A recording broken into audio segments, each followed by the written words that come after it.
ఒక పల్లెటూరు అమ్మాయి. ఆమె పేరు లక్ష్మి. ఆమెకు రాజు అనే వ్యక్తితో పెళ్ళయి కొత్తగా అత్తగారింట్లో అడుగుపెట్టింది. ఆ ఊరు చాలా ప్రశాంతంగా ఉంది. పెళ్ళైన మొదటి రోజులన్నీ బాగానే ఉన్నాయి. కానీ ఒక అర్ధరాత్రి 2 గంటల సమయంలో లక్ష్మికి ఒక పిల్ల ఏడుపు శబ్దం వినిపించింది. అమ్మా, నన్ను కాపాడమ్మా అంటూ. ఆమె ఒక్కసారిగా లేచి చూసింది. ఇంటి బయట నుంచి శబ్దం వస్తుంది. లక్ష్మి బయటకు వెళ్ళబోతుంటే వాళ్ళ అత్త గట్టిగా అరిచింది. రాత్రులు బయటకు వెళ్ళొద్దు అని చెప్పాను కదా, వినిపించే శబ్దాలన్నీ నిజం కావు, ఎందుకు బయటకు వెళ్తున్నావు అని. కొన్ని రోజులు గడిచాయి. లక్ష్మి గర్భం దాల్చాలని అందరూ ఆశగా ఎదురు చూస్తున్నారు. ప్రతిరోజు రాత్రి ఆమెకు విచిత్రమైన కలలు వస్తున్నాయి. ఒక రక్తంతో తడిసిన స్త్రీ తన దగ్గరకు వచ్చి, నువ్వు తల్లివి కావద్దు, ఇది నా ఊరు అని చెప్తుంది. ఒకరోజు లక్ష్మి బాత్రూంలో ఉండగా అక్కడ అద్దంలో తన వెనకాల ఇంకో ముఖం కనిపించింది. వెంటనే తిరిగి చూసేసరికి ఎవ్వరూ లేరు. ఆ రోజు నుంచి ఆమె నీరసంగా, రాత్రులు కేకలు, శరీరంపై ఎవరో గోకినట్లు అనిపిస్తూ ఉండేది. ఒకరోజు లక్ష్మికి వాళ్ళ ఇంటి పక్కన ఒక పెద్ద ఆవిడ చెప్పి, ఇలా మనకు తెలియకుండా శరీరంపై గోకేది కాటేరు, ఇది పిల్లలు పుట్టకుండా చేసే ఒక పిశాచి అని చెప్పింది. లక్ష్మి తన భర్తకొచ్చి చెప్పుకునింది. ఆమె అదంతా ఏం లేదు, అవన్నీ అబద్ధపు మాటలు అని చెప్పింది. కానీ ఆ ఇంట్లోనే ఒక గర్భిణీ స్త్రీని ఆమె భర్త అనుమానంతో చంపేశాడు. ఆమె పేరు సీత. ఆమె చనిపోయేటప్పుడు ఈ ఇంట్లో ఎవ్వరికీ సంతానం లేకుండా చేస్తాను అని ఆమె శపించింది. ఆమె ఆత్మ కాటేరుగా మారిపోయింది. ఆ రోజు నుంచి ఆ ఇంట్లో పెళ్ళైన అమ్మాయిలకు పిల్లల్ని పుట్టనివ్వకుండా చేస్తుంది. లక్ష్మి పరిస్థితి మరింత కష్టంగా మారిపోయింది. ఆమె రాత్రులు పెద్దగా కేకలు వేయటం, ఆమె శరీరంపై గోర్లతో గీకి రక్తం రావటం ఎక్కువైపోయింది. ఒకరోజు ఆమె కళ్ళు ఎర్రగా, మాటలు భయంకరంగా మారాయి. ఇది నా ఇల్లు, ఈ గర్భం ఉండకూడదు అని తన పొట్టను కొట్టుకోవటం మొదలుపెట్టింది. రాజు వెంటనే ఒక పూజారిని పిలిపించాడు. పూజ ప్రారంభించారు.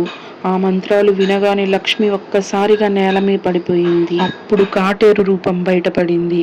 రక్తంతో తడిసిన సీత. నేను కేవలం ఆత్మ కాదు, నేను న్యాయం కోసం ఎదురు చూస్తున్నానని గట్టిగా అరుస్తుంది. నా ఆత్మ శాంతించే వరకు నేను ఇక్కడి నుంచి వెళ్ళేదే లేదు అంటూ. పూజారి మంత్రాలకు సీత ఆత్మ అదృశ్యమైపోయింది. ఆ రోజు నుంచి అందరూ సంతోషంగా ఉంటున్నారు. కొన్ని నెలల తర్వాత లక్ష్మి గర్భవతి అయింది. అందరూ సంతోషించారు. కానీ ఒకరోజు రాత్రి మళ్ళీ అదే చిన్నపిల్ల ఏడుపు శబ్దం. అమ్మా, నన్ను కాపాడమ్మా అంటూ. లక్ష్మి కిటికీలోంచి బయటకు చూసింది. ఎవ్వరూ లేరు. ఆ రోజు నుంచి లక్ష్మి గుండెల్లో భయం పెరిగింది. ఆ చిన్నపిల్ల ఏడుపు శబ్దం ఆమె మనసులోంచి పోవటం లేదు. మరుసటి రోజు రాత్రి అదే సమయం, మళ్ళీ అదే శబ్దం. అమ్మా, నన్ను బయటకు తీసుకెళ్ళమ్మా అని. ఈసారి లక్ష్మి నెమ్మదిగా తలుపు తెరిచి బయటకు వెళ్ళింది. ఇంటి ముందు వేప చెట్టు దగ్గర ఎవరో ఒకరు నిలబడుకొని ఉన్నారు. తెల్లని చీర, జుట్టు ముఖం మీద పడి ఉంది. లక్ష్మి దగ్గరకు వెళ్ళింది. ఎవరు మీరు అని అడిగింది. ఆమె నెమ్మదిగా తల తిప్పింది. ఆమె కళ్ళల్లో కనుగుడ్లు లేవు. లక్ష్మి ఒక్కసారిగా అరిచింది. ఆ ఆత్మ నవ్వుకుంటూ, నువ్వు తల్లివి అవ్వాలనుకుంటున్నావా?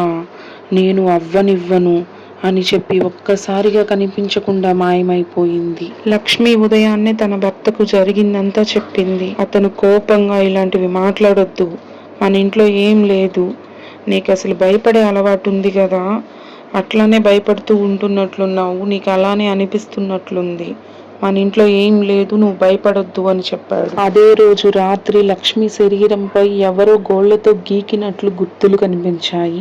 ఆమె చెవి దగ్గర ఎవరో ఈ గర్భం నాదే అని చెబుతున్నట్లు పదే వినిపిస్తుంది. వాళ్ళ ఇంట్లో ఒక గదికి ఎప్పుడు తాళం వేసే ఉంటుంది. ఆ తాళం ఎవ్వరూ తెరవరు. లక్ష్మి ఆ రోజు ఆ తాళం తెరిచింది. అందులో పాత ఫోటోలు, ఒక పాత ఉయ్యాల కూడా ఉంది. ఫొటోస్ అన్నీ చూసింది. ఆ ఫోటోల్లో ఒక ఆమె, లక్ష్మి ఆ రోజు వేప చెట్టు కింద తెల్లటి చీరలో చూసిన ఆమె. ఇద్దరూ ఒకేలా ఉన్నారు. లక్ష్మి షాక్ అయ్యింది. అప్పుడే వెనక నుంచి తలుపు గట్టిగా మూసుకుపోయింది. లక్ష్మి తిరిగి చూసింది. ఆమె ముందు ఒక ఆత్మ నిలబడి ఉంది. నన్ను గుర్తుపట్టావా అని అడిగింది. లక్ష్మి భయంతో వణికిపోతూ ఉంది. అప్పుడు ఆ ఆత్మ, నేను ఈ ఇంటి రెండో కోడలి సీతని, ఈ ఇంట్లో ఎవ్వరికి పిల్లలు పుట్టనివ్వను అని అంటుంది. లక్ష్మి కళ్ళు మూసుకొని గట్టిగా కేకలు వేస్తుంది. కొన్ని క్షణాల తర్వాత ఆమె మెల్లగా కళ్ళు తెరిచింది. గదిలో ఎవ్వరూ లేరు. తలుపులు తెరిచి ఉన్నాయి. అసలు ఏం జరగనట్లే ఉంది. లక్ష్మి, అసలు నేను చూసిందంతా నిజమేనా, లేకుంటే నా భ్రమనా అనుకుంటూ ఆ ఫొటోస్ తీసుకొని బయటికి వచ్చేసింది. లక్ష్మి ఇంకా భయపడకుండా ఆ పాత ఫొటోస్ తీసుకొని వాళ్ళ పక్కింటి పెద్ద ఆవిడకు చూపించింది. ఆ పెద్ద ఆవిడ ఆ ఫొటోస్ చూసి షాక్ అయింది. ఈమె సీత కదా అని అడిగింది. అప్పుడు లక్ష్మి ఈమెకేమైంది, అసలు ఏం జరిగింది అని ఆ పెద్ద ఆవిడను అడిగింది. కొన్ని సంవత్సరాల క్రితం సీత ఈ ఇంటికి కోడలుగా వచ్చింది. ఆమె చాలా అందంగా ఉండేది.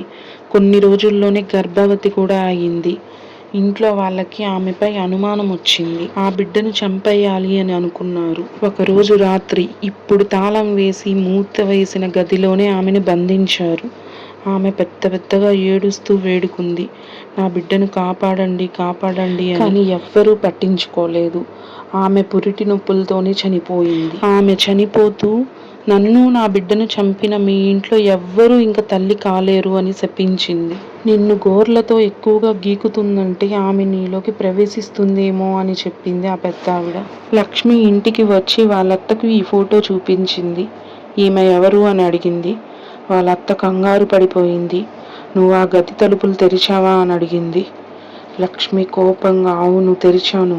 సీతను మీరే చంపారా అని అడిగింది. అప్పుడు వాళ్ళత్త, మేం కాదు చంపింది, ఇదంతా అసలు నీకెందుకు అని లక్ష్మి చేతిలో ఉన్న ఫోటోని తీసుకొని చింపి పారేసింది.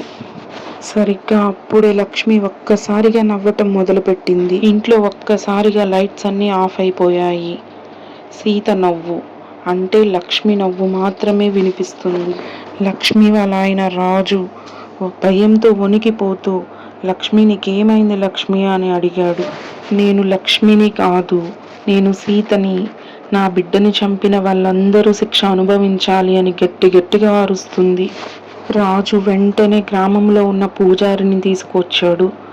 పూజారి గంభీరంగా అన్నాడు, ఇది సాధారణ ఆత్మ కాదు, ఇది ఒక కాటేరు అని. అతను హోమం మొదలుపెట్టాడు. లక్ష్మి భయంకరంగా అరవటం మొదలుపెట్టింది. లక్ష్మి ఒక్కసారిగా ముందుకు వచ్చి వాళ్ళ అత్తని, నువ్వే కదా నన్ను చంపింది అని అడిగింది. ఆమె భయంతో గజగజ వణికిపోయింది. అప్పుడు ఆమె, నీ గర్భం మీద నాకు ఈర్ష్య వచ్చింది. నీకు బిడ్డ పుడితే నా కొడుకు ప్రాముఖ్యం తగ్గిపోతుంది అనుకున్నాను.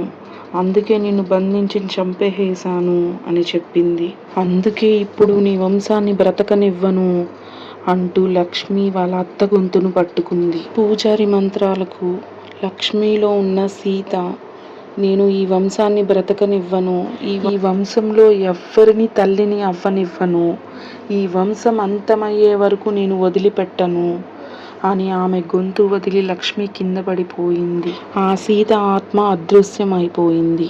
అప్పటి నుంచి కూడా ఆ వంశంలో ఎవ్వరికీ పిల్లలు పుట్టలేదు. పిల్లలు లేక ఆ వంశం అంతరించిపోయింది. ఈర్ష్యతో ఒక గర్భిణీ స్త్రీని చంపటం కరెక్టేనా అసలు?